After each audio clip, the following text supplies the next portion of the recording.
You never think it'll happen to you.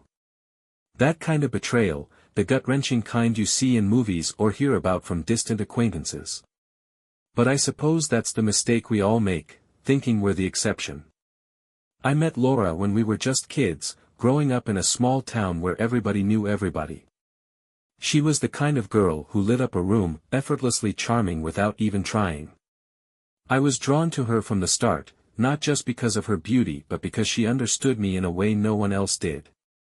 We talked for hours about our dreams. She wanted to leave that town as badly as I did. So we did. We moved to the city, built a life together. She worked in corporate finance, climbing the ladder with an ease that amazed me. I started my own contracting business, something I had always dreamed of. Life wasn't just good, it was solid. We were best friends, partners in every sense of the word. No secrets, no lies. Or at least, that's what I thought. That night, everything changed. I wasn't supposed to be at the corporate party. Laura had mentioned it a week ago in passing, saying it was a formal event, not really my scene. Just some boring networking, she'd laughed. I'll be home before midnight. But something didn't sit right with me. Maybe it was the way she had been distant lately, too busy for our usual late-night talks, her phone always face down on the table.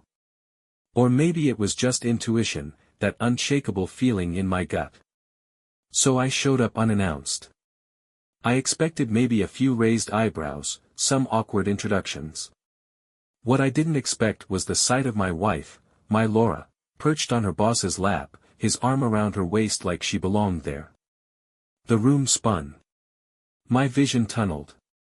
The music, the chatter, the clinking of glasses, it all faded into white noise. I walked straight up to her. "Your children are waiting at home," I said, my voice steady despite the rage coursing through me. "And here you are, cheating, dancing on your boss's lap in front of everyone." The room fell silent. Her boss smirked, the kind of smirk that made my fists clench involuntarily. "Get out, loser," he scoffed. "She needs a real man." Laura didn't even flinch. She met my gaze, cold and unbothered. "Security, take this loser away. Don't wait for me at home." Something inside me snapped. As the bodyguards rushed toward me, I didn't hesitate. In one swift motion, I delivered a merciless blow to the biggest guy, feeling the crunch of his teeth under my fist. I wasn't just defending myself, I was fighting for something that had already been lost. But this wasn't over. Not by a long shot. I stood there, fists clenched, breathing hard as the bodyguard crumpled to the floor. For a split second, the entire room was frozen, wide-eyed executives, waitstaff gripping their trays mid-step, a DJ whose hands hovered over his equipment. And then, chaos. Another security guard lunged at me, but I was already moving. Years of military training had taught me that in a fight, hesitation was the enemy. I sidestepped, grabbed his arm, and twisted, sending him sprawling into a nearby table. Drinks spilled, glass shattered, gasps rippled through the crowd. Laura just stood there. Not a flicker of concern, not a single word of protest as I fought two men in the middle of her fancy corporate party. Her boss, still lounging in his chair, chuckled like this was some kind of entertainment. I turned back to her, chest rising and falling with fury. "You're really not coming home?" I asked, my voice quieter now, but somehow heavier. Her lips parted slightly, as if she was going to say something, an explanation, an excuse, anything. But instead, she just glanced toward her boss. He smirked and put his hand on her thigh. "She's staying here," he said smugly. Laura didn't move his hand. Something inside me cracked. I had walked into this room thinking I was going to confront a mistake, a lapse in judgment. I had been ready for her to push the guy away, to stammer out some weak excuse, to beg for forgiveness. But this? This was something else. She had already made her choice. Security scrambled back to their feet, and I knew I was outnumbered. If I stayed, I'd end up in handcuffs before the night was over.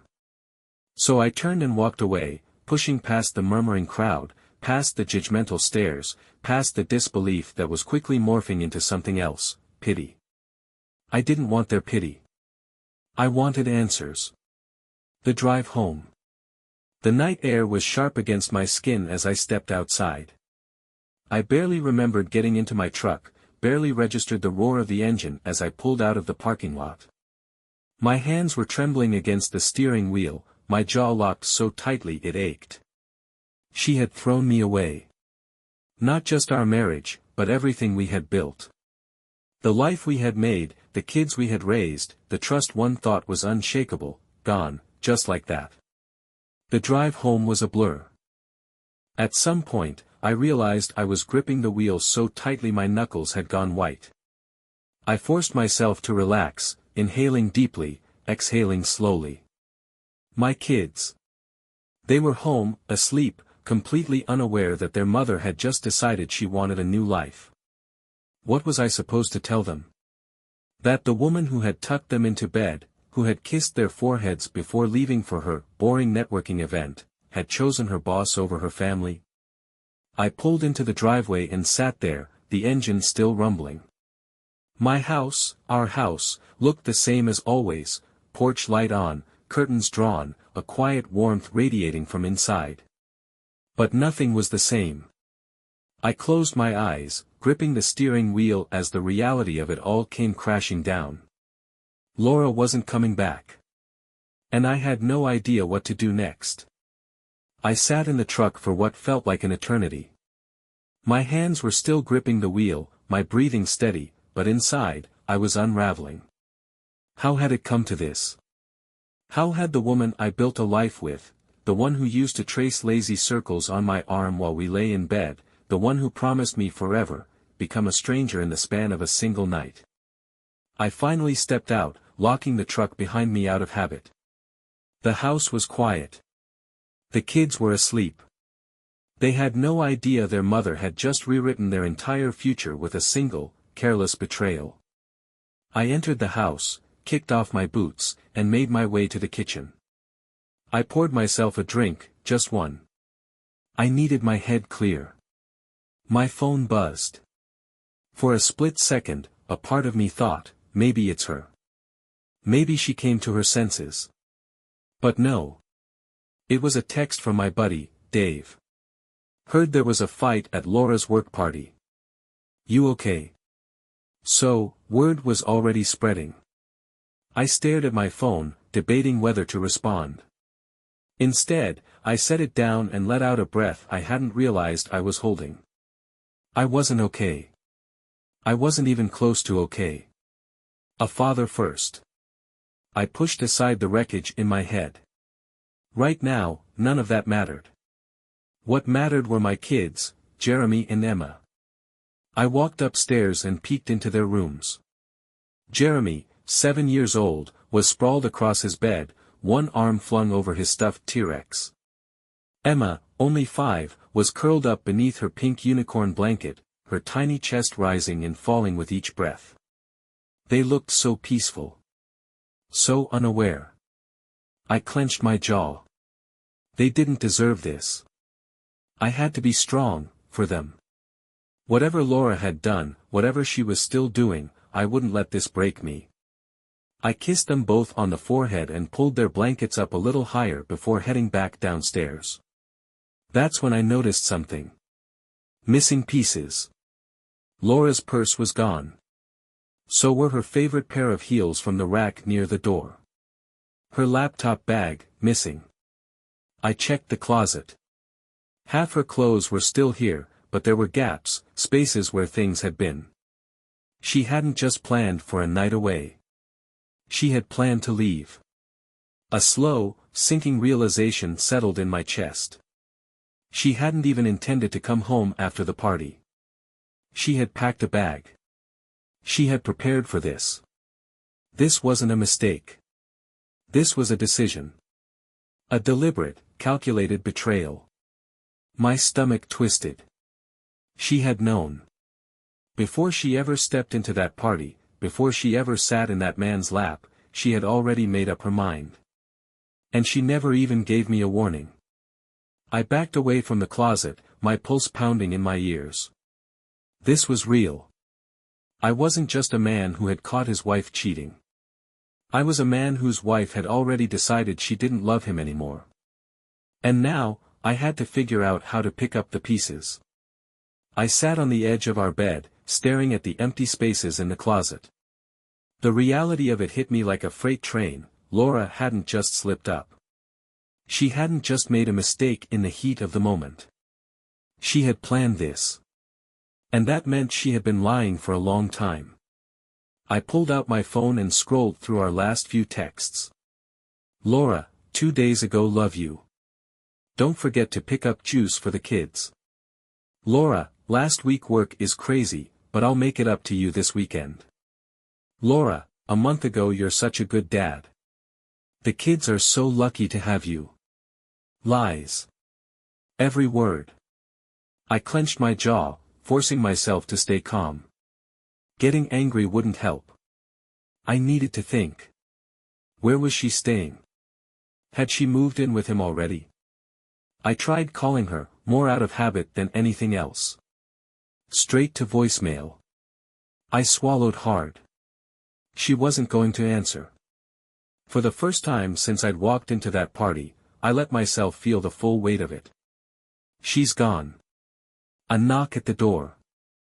A hard knock at the front door startled me out of my thoughts. I frowned. It was nearly midnight. Who the hell would be coming by at this hour? I made my way downstairs and checked the peephole. Dave. I sighed and pulled the door open. He stepped inside, hands stuffed in his jacket pockets. His expression was unreadable. I knew you wouldn't call me, he said. So I came here instead. I shook my head. You hear about the fight? He nodded. Half the damn town has. Of course they had. Small towns don't keep secrets. He studied me for a moment. You all right? I let out a dry laugh. Do I look all right? Dave exhaled through his nose. No.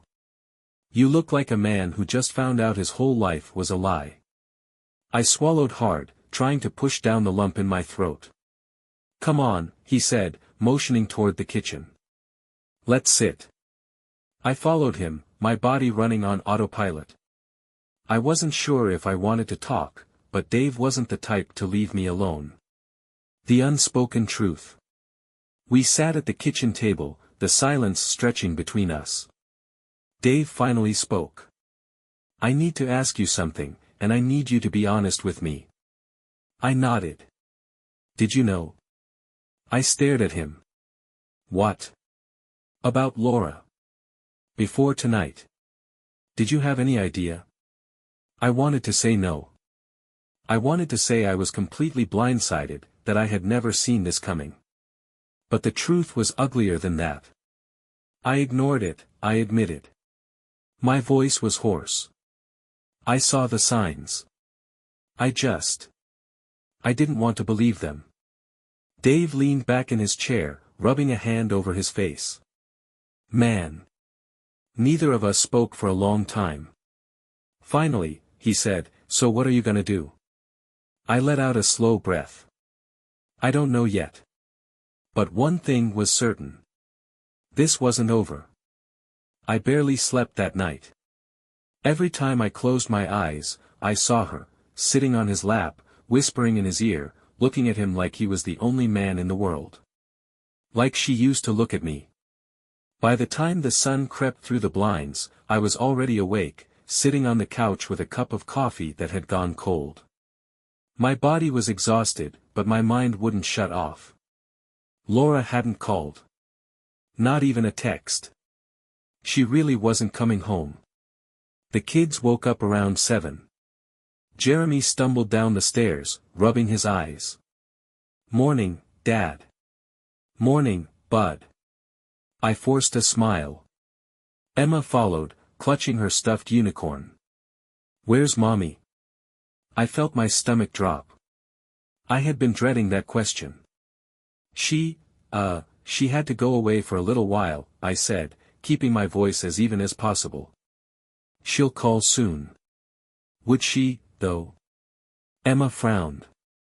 But today's pancakes day. I swallowed hard. Laura always made pancakes on Saturdays. It was their little ritual. She'd let Emma mix the batter while Jeremy tried flipping them in the pan. They always ended up with a burnt one, but the kids loved it. And now, she was gone. I forced myself to smile. How about I make them today? Emma hesitated. Do you know how? Jeremy shot me a skeptical look. Last time you tried, the smoke alarm went off. I let out a short laugh, the first real laugh since last night. That's because I was distracted. Today, I'll do it right. The kids exchanged a look before Emma finally nodded. Okay. But I get to mix. It wasn't much, but it was something. Facing reality. After breakfast, I stood in the doorway of our bedroom, no, my bedroom now. The bed was still unmade from the night before. The closet door was ajar, revealing the empty spaces where Laura's things used to be. It hit me all over again. She wasn't coming back. I grabbed a trash bag and started clearing out the bathroom. Her hairbrush, her perfumes, her half-empty bottle of shampoo, gone. I didn't want to see any of it. Halfway through, my phone buzzed. For a split second, my heart jumped. Was it her? Was she finally reaching out? I snatched the phone off the nightstand. Unknown number. I frowned but answered anyway. Hello. A man's voice came through the line, smug and taunting. Hope you didn't take last night too personally, buddy. Laura's just upgrading. Her boss. That smug, arrogant bastard. My fingers tightened around the phone. Put Laura on the phone. He chuckled. She's busy. Probably still sleeping, if you know what I mean. I saw red. Before I could think, I hurled the phone across the room. It smashed against the wall, battery popping out, screen shattering. Jeremy poked his head in. Dad? I forced my breathing to steady. Not now. Not in front of them. I'm fine, Bud, I said, my voice calmer than I felt. Just dropped my phone. He gave me a curious look but didn't press. As soon as he left, I sat on the bed, gripping my knees. This wasn't just betrayal anymore. This was humiliation. Her boss didn't just take her from me, he wanted me to know he had one. But this wasn't over. Not by a long shot. I spent the rest of the day going through the motions. Cleaning up, keeping the kids busy, forcing myself to act normal when inside, I was anything but. I kept checking my shattered phone, as if willing it to work. Not that I expected Laura to call. If she wanted to talk, she would have already. By mid-afternoon, I had enough. I grabbed the house phone and dialed her number. Straight to voicemail. I tried again. Same result. I wasn't letting this slide. I knew where she was. The confrontation. By the time I pulled up outside her boss's condo, my pulse was a steady, controlled rhythm, too calm for what I was about to do. It was a sleek building, all glass and steel, the kind of place that screamed money. I parked and walked straight to the front door. The concierge barely glanced at me. Can I help you? Yeah. I'm here for Laura. Do you have an appointment? I clenched my jaw. She's my wife. The guy hesitated. That word, wife, seemed to throw him. But before he could say anything, a voice behind me cut through the air. You again. I turned. Her boss. Smug. Arrogant. Wearing the same smirk he had last night. He stepped out of the elevator like he had all the time in the world, adjusting the cuff of his expensive suit. You don't give up, do you? he mused, shaking his head. Let me guess, you came here to beg? I took a step toward him. I came here for my wife. He chuckled. Your wife? I think you mean my woman now. I saw red. Before I knew it, my fist connected with his jaw. The impact sent him stumbling back against the wall, his smirk vanishing. For a split second, I thought he'd fight back. Instead, he wiped his mouth, checking for blood, and laughed. Wow. That's cute. He straightened his tie, regaining his composure. But if you're done embarrassing yourself, why don't you go home and let the adults handle this? I was about to swing again when a voice stopped me cold. What the hell is going on? Laura. She stood in the lobby, arms crossed, looking between us. Unlike last night, she wasn't tipsy, wasn't draped over him like some trophy. She was cold, distant. Like I was nothing to her. Are you serious? She snapped. You show up here and start throwing punches? My hands clenched. You walked out on our family. And now this? I gestured to her boss. This is who you left us for. She didn't even hesitate. Yes. It was like she had plunged a knife straight into my chest. I took a slow breath, forcing my voice to stay steady. So that's it? You're done.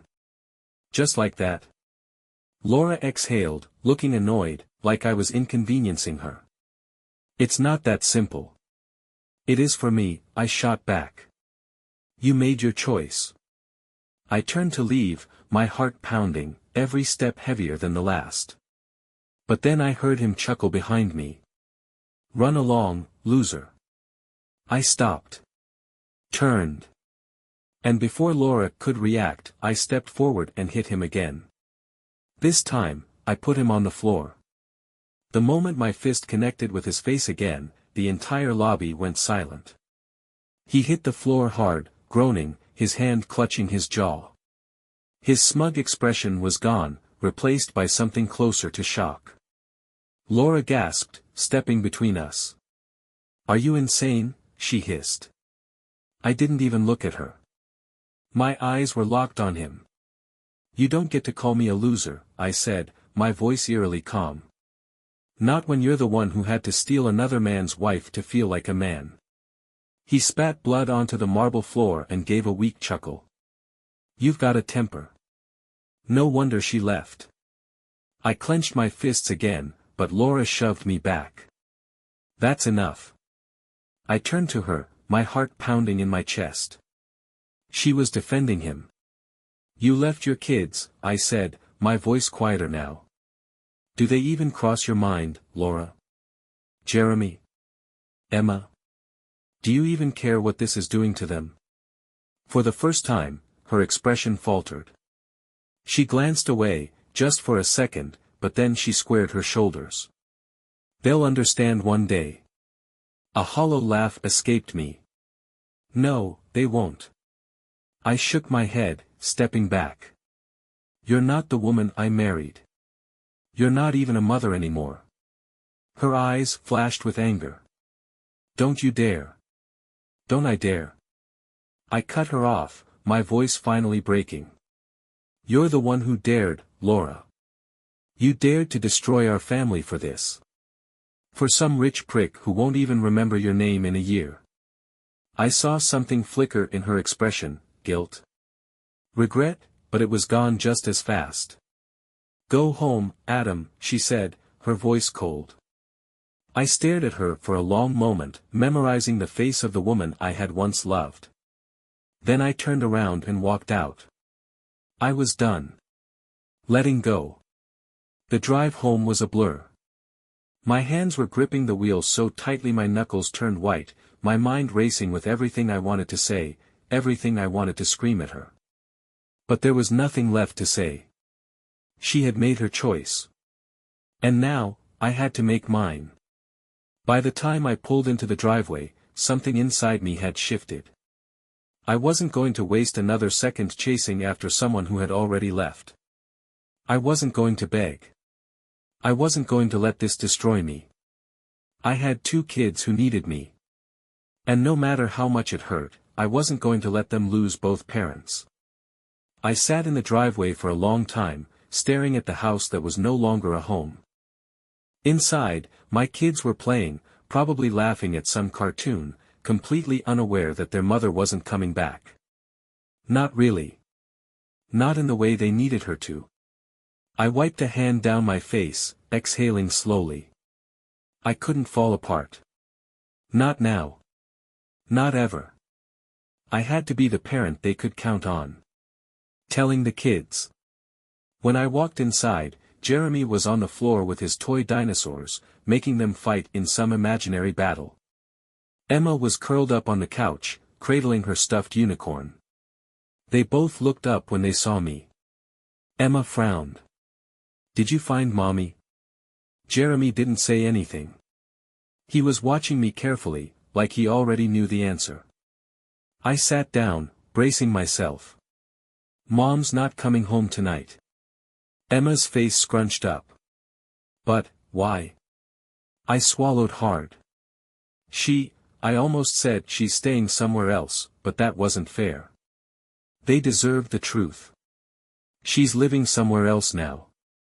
Jeremy's face darkened. Because of that man?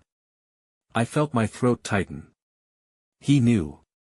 I nodded slowly. "Yeah, Bud." Emma looked between us, confused. "But she'll come back, right?" Silence. I didn't have the heart to tell her no. So I settled for the truth. "I don't know, sweetheart." Her little hands clutched her stuffed animal tighter. Jeremy's jaw clenched. He looked down at his dinosaurs and suddenly threw one across the room. It smacked against the wall and clattered to the floor. I let out a slow breath. "It's okay to be mad, buddy." He didn't say anything. He just turned away, shoulders tight.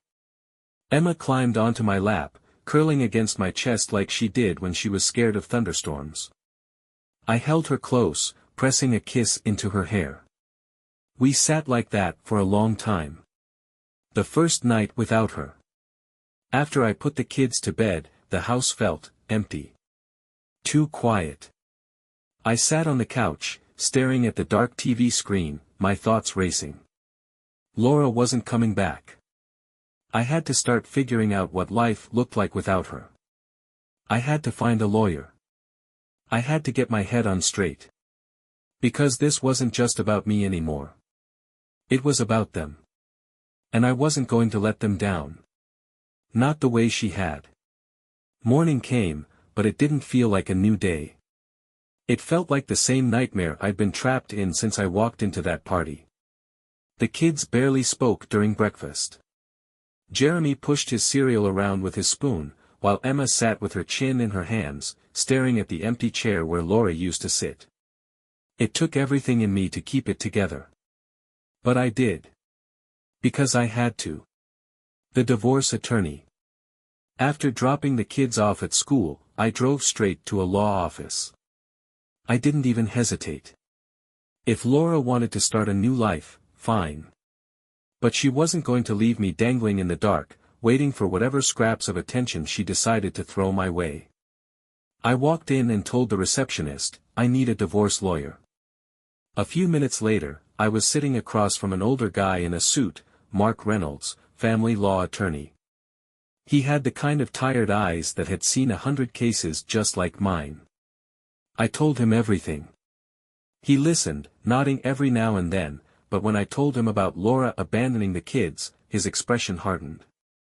She hasn't reached out to them at all, he asked. I shook my head.